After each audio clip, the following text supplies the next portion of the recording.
Security footage showing the moments leading up to the murder of British drummer Lee Rigby has been shown at the trial of his accused killers.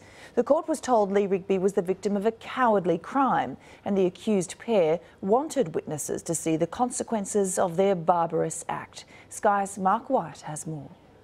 There was some really quite horrific but also compelling video evidence that was shown to the jury throughout the course of the day. The first is a still image taken from CCTV footage in the moments before Lee Rigby died.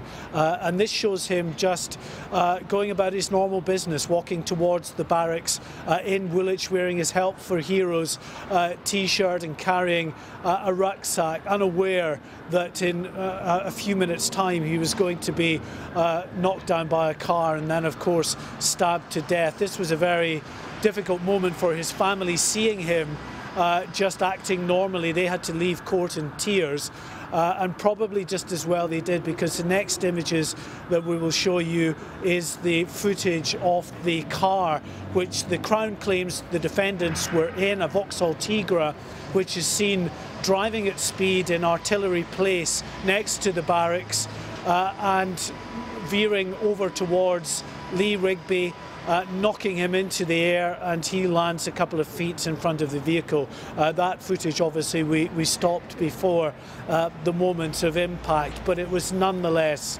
very disturbing to see what was happening there in the video. The fact that this was a young man who was being knocked to the ground by a vehicle travelling at up to 40 miles an hour. We saw these CCTV images of a line of school children, a crocodile of school children, as it was described in court, walking right up almost to the scene where Lee Rigby was being attacked, and eyewitnesses who were watching that unfolding horror, then ushering the school children away so that they didn't have to witness what they had just seen.